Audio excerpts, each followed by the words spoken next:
What's up, everyone? Welcome back to a very special post-Wrestlemania edition of the Alex and Jeff Show featuring Evan. It's been a few weeks since you heard from us. Your boys are back. Not on a full squad, unfortunately. Today's date is April 15, 2019, and is a very special Commonwealth holiday, Patriots Day. And our boy Evan works in Rhode Island, so thanks, Rhode Island. Anyways, having said all that, Jeffrey, how you doing? Hello, world, and boom, dia. It is good to be back. Evan is still MIA. We think he's still out there somewhere, but who knows? So if you've seen Evan, let us know. Evan, just give us a sign, okay? We know you're in Rhode Island, but that's all we know. Give us a sign to make sure that you're still safe, and we'll get you back as soon as possible. We are also Adamless today, because he's also not in Massachusetts. He's not protected by Patriots Day, so he has to work. So it's just me and Jeff flying duos today. We're going to be talking about WrestleMania. We're going to get some reactions from Jeff and talk about it a little bit. We're going to talk some NBA playoffs, NHL playoffs. A couple big movie trailers came out recently, so we'll be covering a lot of topics. But just the two of us today. So, without further ado, let's get started. Jeffrey, you went to WrestleMania. Tell me about it. I did. Yes, so I went to WrestleMania at MetLife Stadium, which is in New Jersey, which I learned is different from New York. True. It is different. So I learned a lot about New Jersey and New York, which was interesting.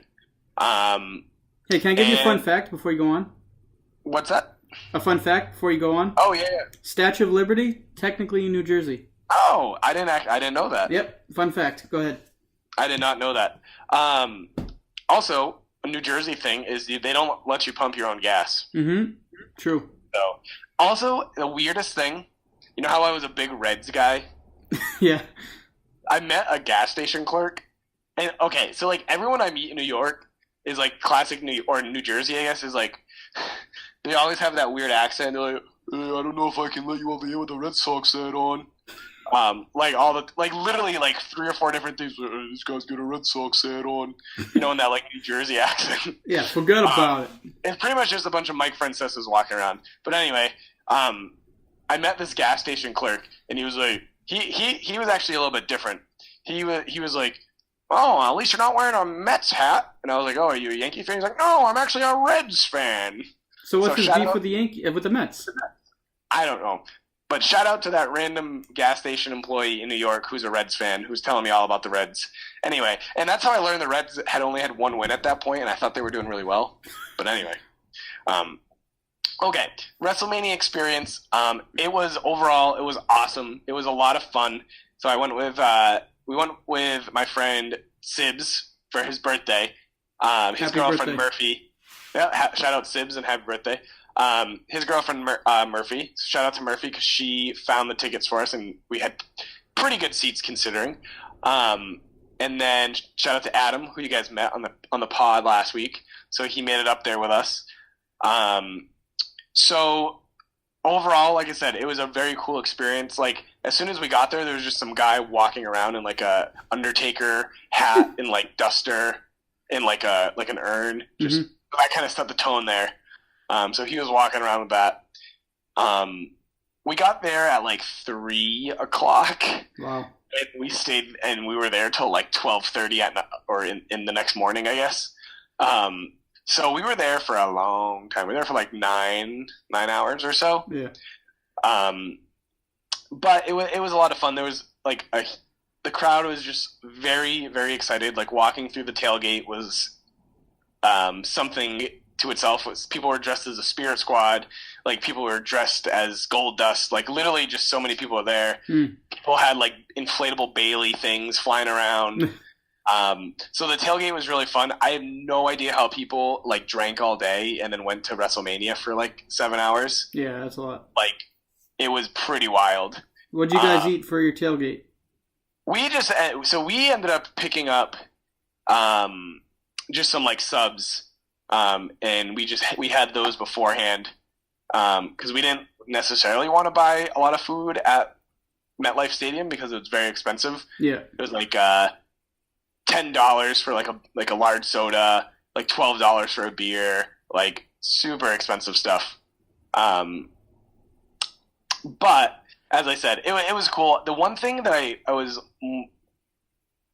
more looking forward to that I didn't see was like I thought there'd be a little more fanfare like on the concourse and stuff. Like I thought there'd be more like interactive things that like you could look at, or like maybe they'd have some like displays or something out before actual WrestleMania, or like just more like things for you to see as you're walking by. Like besides from like some posters and stuff, it kind of just looked like you were going to like a Jets game or something. But I guess I think they have like a WrestleMania Access thing on one of the nights. Yeah, it's the day before usually. Day before, so that's probably where you get more of that. But so that was, that would be one thing I was kind of looking forward to. But overall, like the anticipation before the event, the crowd is just so fired up.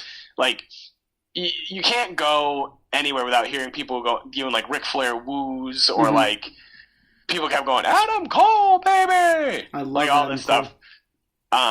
So, the atmosphere was awesome, and I can kind of talk about the atmosphere like as we go along each match and talk about where the crowd was like really, really popping and where they were kind of dead, so overall, a really cool experience. Fun. Well, I'll say this. So we had this like wicked obnoxious people sitting behind us, and like this guy was dressed up as Batista, and he was literally so annoying. And like Adam and I were talking, we're like, we get it, it's WrestleMania, like you're fired up. It's not like it's like a night at the symphony. But it was like literally like every single word was like dropping F-bombs, like all this stuff. So we actually ended up moving to like the next row because there were some seats. So we were just like, this is just, they were like screaming in our ears too. So we're just like, these guys are just like, and they were also like, so PSA, don't be like these people. They would be like during a female match, they'd be like, show your boobies, like you're like, it was like, okay, this isn't like 1997, like bra and panties match. Oh, so yeah. If those people are listening, you ruined some of our experience, but I hope the whole rest of the world learns from you. Also, there were like kids around us too, and I was like, really? Like, hey, question. Really, like, dropping all these F-bombs? Yeah, go ahead. How does one dress up like Batista? See, it was actually kind of funny. He had like the suit jacket on, like the sunglasses. He was like actor Batista. Oh, so he's just a guy in a leather coat? Yeah. and we knew he was Batista because he kept saying it. I'm Batista. Oh. Yeah. And they were just like classic. They were like classic New Jersey people. They were like, hey, yo, I'm going to take her out next week. It's going to be good. It was like, not to stereotype, but it was like, I'm literally in the Jersey Shore right now. Like, I understand where this all comes from. So, yeah. So I have a rating scale that I just created. Yes. On a scale of 0 to 10 bananas, how many bananas was WrestleMania? I give it 8.9. So I give it like an 89 out of 100 because overall I give it a solid B+. There were a couple things that I think made it just really friggin' long. Yeah. But like overall, each match was really good, and I've rewatched a good amount of the matches on WWE Network, which is only $9.99. And yeah, so I give it an 89. What about you? 8.9 bananas out of 10. From home? Hang on, there's a little bit of an echo. Sorry to break the fourth wall. Jeff, you want to try lowering the volume a little bit? Oh, lower my volume? Yeah, let's see if that makes a difference. I think that makes a difference. All right, can you still hear me? Yep. All right. Thank you for bringing out the bananas. But from home, it was a little less exciting. It was hard to stay engaged throughout. I would give it 7.1 bananas. Wow. Did your opinion change a little bit? Because I feel like you might have been higher on it, like, right after. Yes.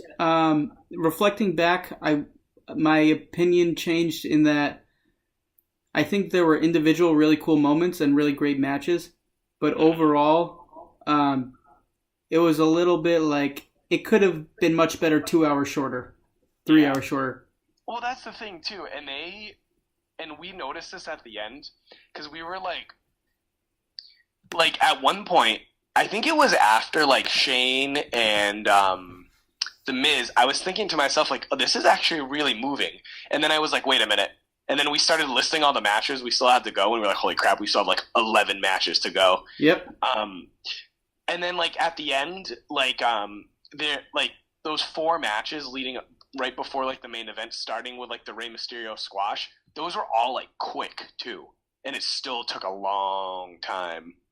Like those matches had like quick, relatively quick finishes. Yeah, and I'm glad you said the thing about Shane and Miz, because I think that was the same point where I was like, oh my god, we still have like 10 matches to go. Yeah. Yeah, one thing we were talking about, and my friend Sibilio kept like mentioning this, and he was saying he listened to like the Chris Jericho podcast. Talk is Jericho.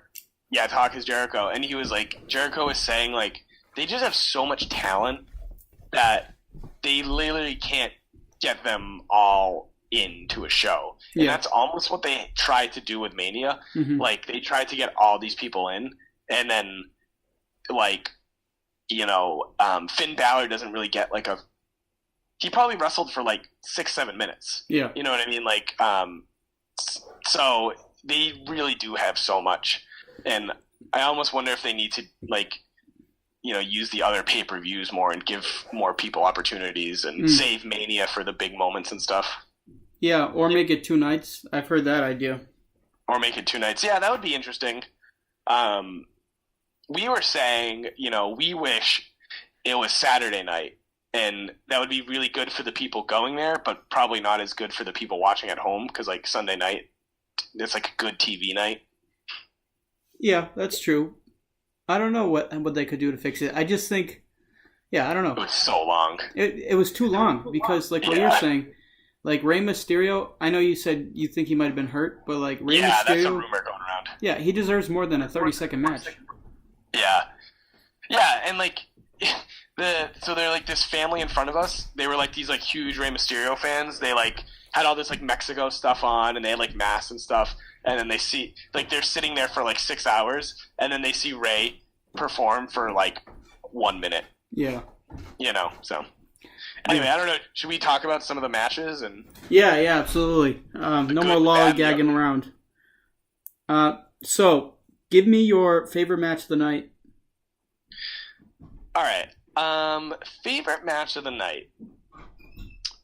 I think my favorite match of the night, and I just rewatched it. I think it has to be Kofi versus the new Daniel Bryan. Mm-hmm. It was unbelievable. It was awesome watching it live.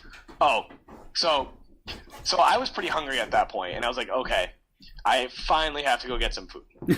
So I was like, all right, I'm gonna go get some food, because we ate our dinner at like 3:30, and this was probably like 9 o'clock at night by the time this came around. Yeah. So I went down, and here's my move at stadiums is I always get the chicken and fry combo, just because I think it's the best value. Good choice. It's usually between like $9 and $11. Hi, Paige. Our official healthcare provider is here today, but she's about to leave. She said thumbs up to chicken and fries. Hello, guys. Stay safe. Make good choices. Be healthy. By taking... We are off the rails. Woo! Yeah! I was trying to fit everyone in. It's tough. It's going to be a 9-hour show. All right, so you got dinner. Let's get back on the rails here. You got dinner at 9 p.m. So I got dinner, and there was like 3 people in line. And these people are working hard. Let me give them credit. But, man, did I choose a bad time for them to go, oh, we're taking it out of the fryer right now. So I missed the first, I would say, 5 minutes of the Kofi Kingston Daniel Bryan match because I was waiting for my chicken. Poor planning on your part, I will say. Yeah. Fair enough. But yeah, that would be my favorite match. I would encourage people to rewatch it because it was really, really good. And like the moment where Kofi just starts like pounding himself on the chest. Oh, that was awesome. That was fantastic. And the crowd was hot for that match. Let me tell you. Good. And it was like 98% Kofi, and there was like a small Daniel Bryan like vocal section, and then they would just get drowned out which was kind of cool because it's nice having just like a true face versus heel. Yeah. So that was good. So yeah, I'll go with that. And I think it just like shows how good Kofi, and I think it shows really how good Daniel Bryan is. Because they just put on an awesome match, and they did some pretty wild stuff. And Daniel Bryan was like all beat up too, like his body was all covered in bruises and stuff. Yeah. But yeah, what was your favorite match? I'm gonna agree with you, but I'll also give you my second favorite. But Daniel Bryan, Kofi Kingston had my living room hopping. It was me, the official healthcare provider, Paige, the official Esquire, Nathaniel, and one of Nat's and my friends, Pat, who is the brother of one of our mutual friends, Alex Curry. So it was a whole party, you know. Wow. And we have one wrestling not super fan, but pretty big wrestling fan in me, and then 3 people that didn't really care. Everybody was engaged, looking at the screen, cheering on Kofi. I was standing up. Paige was standing up. Nat was cheering. Pat was into it. Great match. It captivated the casual fan, and that's exactly what you want. But to be a little bit different from you, let me think of my backup favorite match.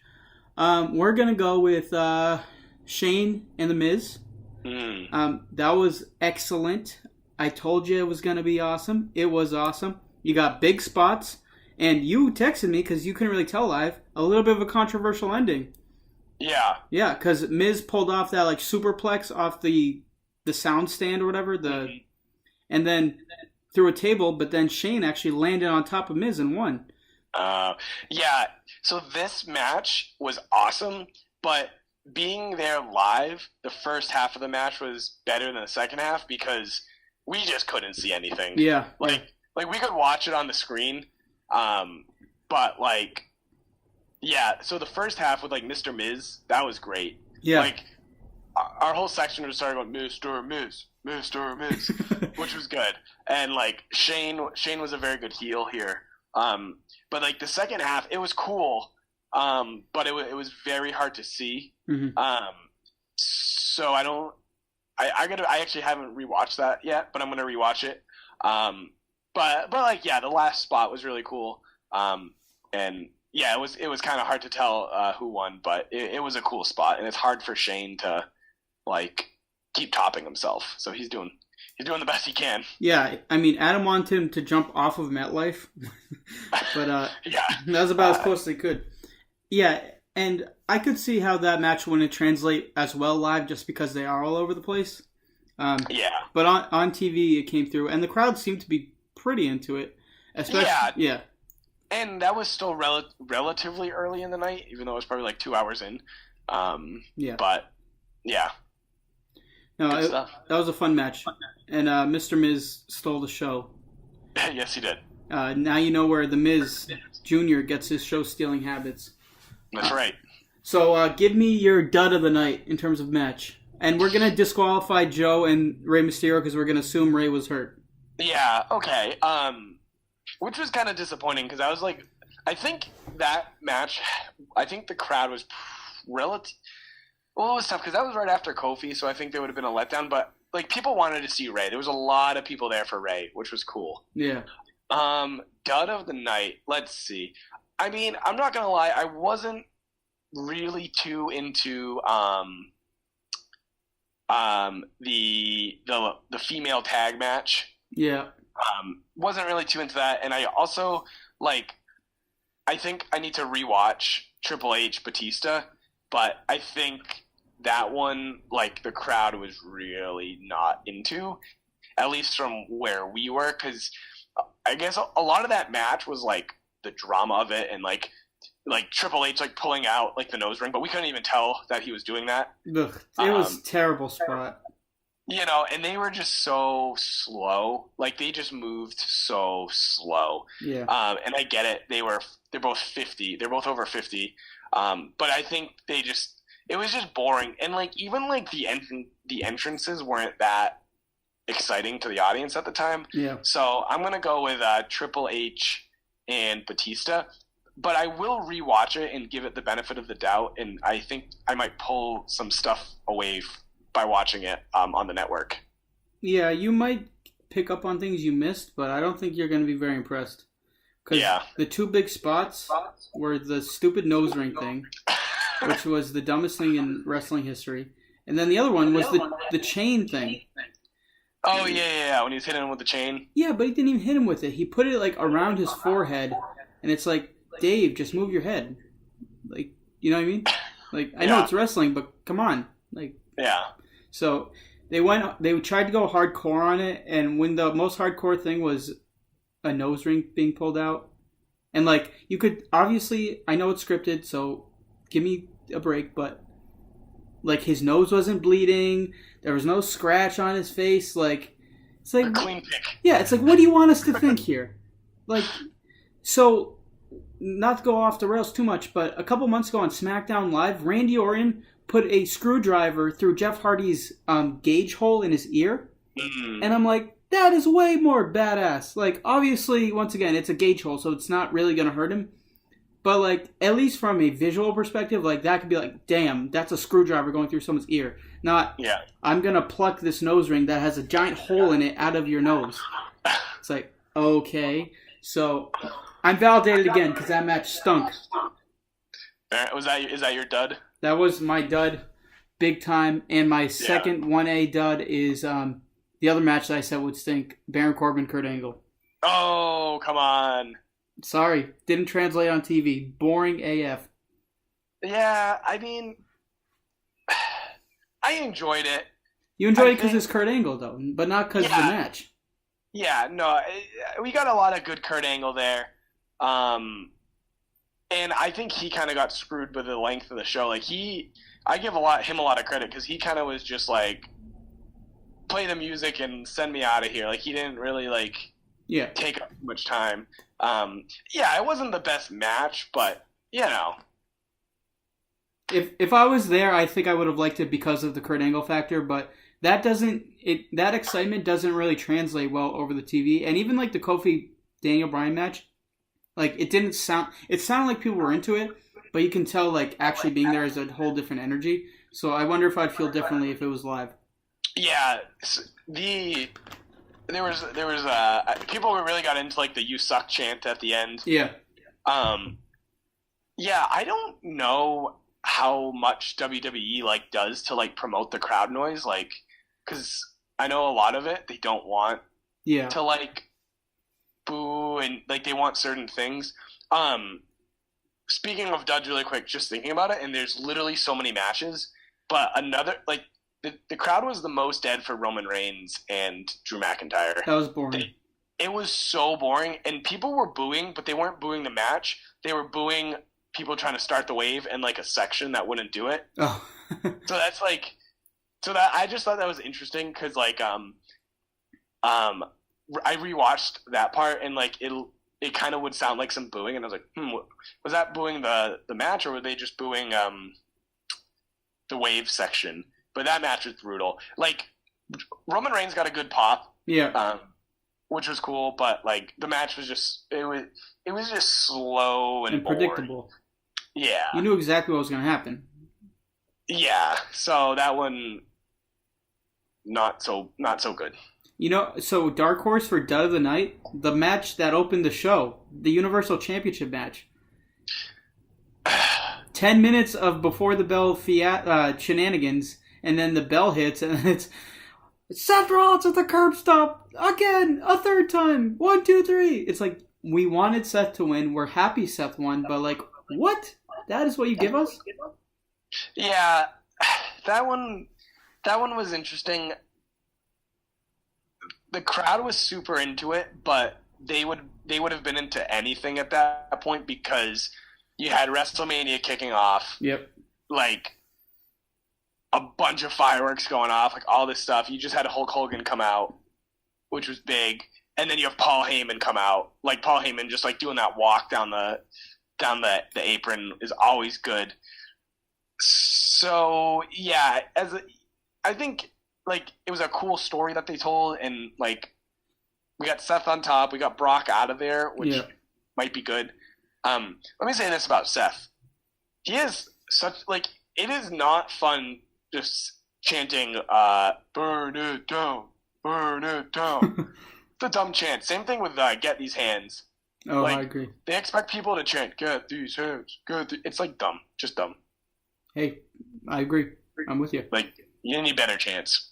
His song's pretty cool though. Seth's song, Yeah, Seth's got a good song. but the chant I could do without. Yeah. All right, so not match of the night, but singular moment pop of the night. So what happened to generate the biggest pop? Ooh, biggest pop. Biggest pop. That's a good question. The biggest pop. You know what was very interesting? What got a big pop, and I thought it was very telling of where the crowd was so when they play when WrestleMania starts, they play that promo video of them like being like, "We are the story writers," like blah blah blah. Yeah. So there, it's playing over the jumbotron, and you can't really hear what they're saying. You're just seeing the pictures of people, and you're seeing who's getting booed and cheered. Yeah. Which I thought was like a good indicator. Like Ronda Rousey was getting booed hard. Yeah, people don't like her. People were all over Ronda Rousey, and I thought that was awesome. I gained a lot of respect for Ronda, because I just thought, I mean, even from where I was sitting way up there, I was like, holy cow, like she looks good in the ring. Like she was moving she was moving very fluid. She had a lot of heat with her, which was great. And then Becky was getting cheered all over the place. So Becky I think Becky's the most over person there. Yeah. But I think the biggest moment was, I forgot specifically when in the Kofi match, but they were I forget when it was. It was towards the end. I think it was like the false finish right before he got the actual pin. Like he was about to hit, he hit something on Daniel Bryan, and the crowd just went bananas. So I think that big moment for Kofi. The Cena Dr. Thugonomics got a pretty big pop. Yeah. That was good. But I think overall the loudest pop was Kofi. Good. Yeah. And then Ronda, you said, got the most heat probably? Yeah, Ronda got quite a bit of heat. But there wasn't really anyone else who was like booed that much. I mean, like Daniel Bryan wasn't necessarily being booed. Like he wasn't being cheered for because people were just so into Kofi. Yeah. Yeah, Ronda got quite a bit of heat. I would say she had the most heat going for her, which is like good for her. Like that was her goal. For sure. Yeah. So I got a couple more questions for this segment. First one, yes. Who are you going to take on your zombie apocalypse survival team? Elias or the Doctor of Thugonomics? Oh. Wow. Well, to survive a zombie apocalypse, I'm probably going with Elias. Do tell. I don't know. He just seems more like a guy you want to survive with. He could play that guitar at the campfire. I like it. John Cena would just insult you as the Doctor of Thugonomics. That's true. I didn't like that he was wearing a Babe Ruth jersey. Cena's a Boston guy. Yeah, there was actually a pretty funny Twitter conversation about that, and people posted a thread of every time he's wearing a different baseball team's jersey. So he's wearing like a Tampa Bay Rays jersey, a Yankees jersey, a Sox jersey. Yeah. So, oh my God, now, John. When he was a heel, was he wearing the jersey of to antagonize the crowd, or would he wear a jersey of the city he was in? I don't remember. I think he wore a John Cena jersey. But so really early on with like rapper Cena, he used to wear like player jerseys. Oh really? No, I don't know. Yeah, and then because I think he was like a heel when he first started doing that. Yeah. And then he got over doing that, and then he started wearing the Cena football jersey and stuff. Yeah. But I don't remember if he used to wear certain jerseys to piss off certain crowds. Probably. I love that moment. The biggest pop, to go back a little bit, other than Kofi, was the nuts pun where he dropped a bag of pistachios. Did you guys pick up on that? What happened? with Dr. Thugonomics dissing Elias, and he said something about his nuts, and then he pulled out a bag of pistachios. Oh, I didn't know he pulled out the bag. I remember the line. Is he the he's like a spokesperson for pistachios or something? I think so. Yeah, it was pretty That's funny. funny. That was a good line. So that got a good pop in my living room. Yeah, I like that segment. That I thought it was going to be Undertaker, which spoiler happened the next night on Raw. But yeah, I was glad they brought back like old Cena. That was a nice little treat because he's probably not going to be around for a while again. Yeah. So if he's going to be around and it's not going to be the Undertaker, it might as well be the Dr. Thugonomics. I thought that was pretty funny. It was a good little segment, and Elias has had a couple big pops because last WrestleMania he was interrupted by John Cena too. So I wonder if they're eventually teasing an Elias versus Cena match because I'm sure it's happened. I don't think I've ever seen Elias wrestle at a pay-per-view ever. Like, I don't really think I've ever seen Elias wrestle that much. Yeah, and I like Elias. He's a good heel. I'm a big Elias guy. Big Kofi guy too. I just keep thinking about how awesome Kofi was. So yeah, Kofi Mania, baby. All right, so a couple more thoughts. Let's talk about the pre-show. What of the pre-show did you see, and of what you saw, what did you like? What did you dislike? Oh, we were there for it all, baby. Oh boy. Yeah, we were there early. We were there. So what? The pre-show started at 5:30, I think. Yeah, something like that. I feel like we were in our seats at like 4:30, 4:45. Wow. So we were like chilling there for a solid, 45 minutes to an hour before. And there was like honestly nothing to do because like we couldn't get into the store because there were so many people there. Like they had a guy outside like counting the people and they wouldn't let you in until others left. So we didn't. Yeah, we wanted to like check out the store. There wasn't really any like great merch, I don't think, from this WrestleMania that we wanted. There are those weird football jerseys that everyone has that say like WrestleMania. Those are so ugly. They're very ugly. Unbelievable. Who would wear that? Freaks. I don't know. Sorry, not freaks. Different. Intelligent people. Yes. Yeah. So the pre-show was actually great in my opinion.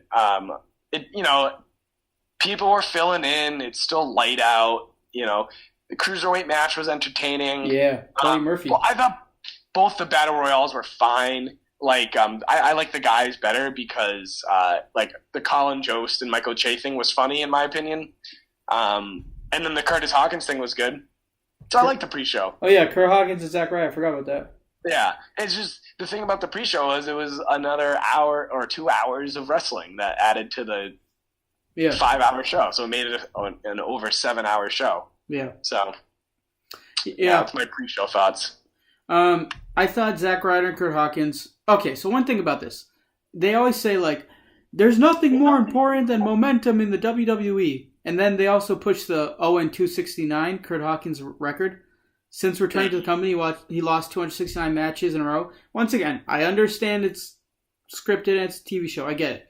But how does a guy go from losing 269 matches in a row to being granted a tag team championship match, people?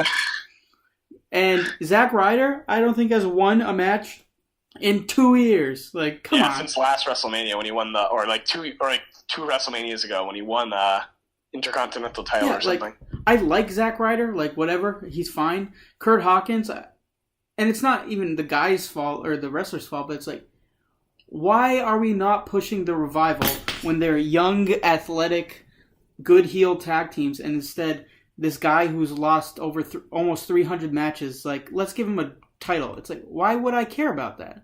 Yeah. Well, so for me, as someone who doesn't really know the Revival, it was like a fun thing to cheer for. It was like cheering for Chris Davis, Oh, God. Don't get me started on baseball right now. But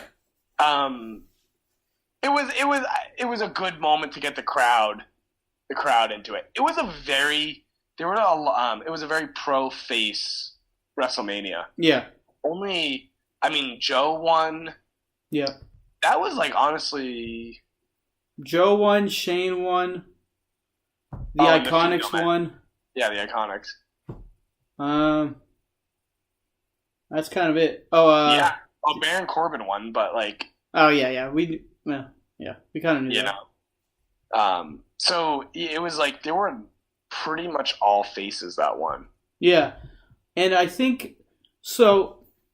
Looking back on WrestleMania, I think all of the results are what the results, not necessarily that I thought and predicted, but at the end of the day, makes the most sense. Like who won, and in terms of like fans being satisfied.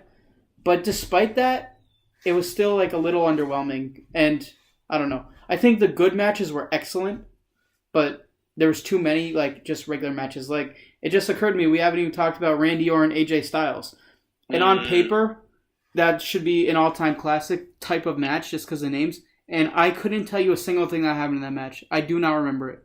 Like I remember AJ won, but like I don't remember a single spot from that match. Yeah, that's the thing. That match kind of got forgotten in the beginning. I think it was good. I would recommend. That's one of the matches I've rewatched. Yeah. It was a cool match because a lot of it was like AJ was like learning how to like counter the RKO, and he countered the RKO a couple of times. Okay. Which was like kind of, but like that's not like a WrestleMania moment. It was like that was like something that after seeing the match twice I picked up on. Yeah, like a good Raw match. Yeah, like yeah, I thought that match was good. And like if you want to watch like a good wrestling match, like then you watch it. But if you're just watching that match with like your friends, it's not like something that you're like super like into. It doesn't really like fire you up. Yeah, like a few WrestleManias ago, I don't remember exactly which one, but Randy Orton versus Seth Rollins, you know what moment I remember? When Seth went for the curb stomp, but then Randy like launched him up by his neck and he landed an RKO. That's awesome. Yeah. That's a WrestleMania spot, you know? Yep. So, yeah, totally. I agree with that in terms of like, yeah, if you rewatch it, it's like, hey, that's a cool match, but like save that for Raw. Like give me the big moments at WrestleMania. Yeah. But you know, I watched the whole thing. I thought it was pretty good. It seems like you guys had a good time. It would have been cool to be part of the crowd. So before we move on, very quickly, so since we last recorded, the Raw after Mania happened and the SmackDown after Mania happened. But starting tonight, there's going to be the Superstar Shakeup. So without having the whole roster at your disposal and us talking about it beforehand, what kind of predictions do you foresee or hope and want in terms of superstars switching brands? Wow. Okay. Like, give me like 3 guys you want to see switch up brands. I'm not going to lie. I don't even think I can tell you which superstars on Raw and which superstars on SmackDown. Fair enough. Besides from the main people. Because, yeah, I really have... I honestly haven't watched the non-pay-per-views in a while. Yeah. I think it's a combination of being busy / like it's not must-watch for me right now. Yeah. Because that would be 5 hours of Raw and SmackDown. A week, yeah. You know, I really, really think Raw needs to be 2 hours. Mm-hmm. I agree. But they have so many people. They have so many people. So that, you know, they're so big right now. But this could be a good point to maybe pick it up to give it kind of like a fair opportunity, because I'm curious of what they're going to do with Kofi. Yeah. I thought they were going to have him lose it to Seth on that first, because I saw it was like a winner-take-all match. Yeah, it ended in a no contest. Yeah. Which I was not surprised by. But yeah, okay, so I'm going to switch up the question then to wrap it up, because I just remembered. Yes. How was the pop for Demon Balor, and do you wish it was a surprise instead of announced ahead of time? Ooh, the pop for Demon Balor was good. People really liked Balor, but I mean, it wasn't like unbelievable. The crowd was so tired. Yeah. Like you could tell people wanted to go home. That's, you know, and it like really wasn't, we wanted to go home because it was a bad show. It was just so long. Yeah. It was so friggin' long. But it was cool seeing Demon Balor. He had kind of like a new demon thing going on. Yeah, the new paint. Which is good. Bobby Lashley is bad. He stinks. Oh God, he stinks so bad.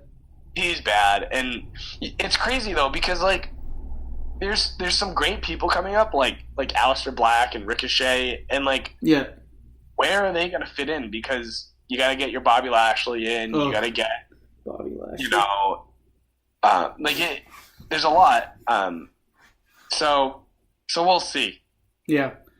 Do you wish the demon thing was a surprise? Do you think it would have made a difference? I don't think it would have made a difference, to be honest. I think the crowd was just like literally just exhausted because at that point that was like 11:30 at night, and everyone had been there since like between 3 and 5. You know, that's a long time. Yeah. The only thing I'll say about Demon Finn is Demon Finn takes away from regular Finn because Demon Finn is so awesome and regular Finn is so boring. And I like Finn Balor, but like, God, he bores me. But I like him as a wrestler, and I think he's okay on the mic, but he's just like an Irish guy. Like, that's his character. Until he's the demon, and then he's a supernatural superstar, which is awesome. But I don't know. But, all right, let's wrap it up. Any final thoughts about WrestleMania or anything going forward?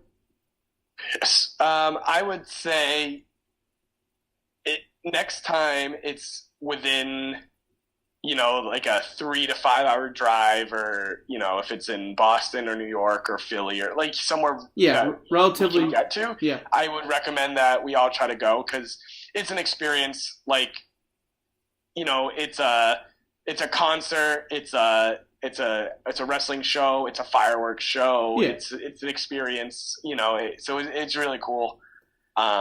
So yeah, I definitely would do it again even with the 7.5 hours of wrestling. Yeah, it's in Tampa Bay next year, so we're coming for you. We're coming to Tampa. That'd be interesting. Live pod from Tampa. Live pod from Tampa. We're looking a year down the road, folks. It's like pirate themed. Oh yeah.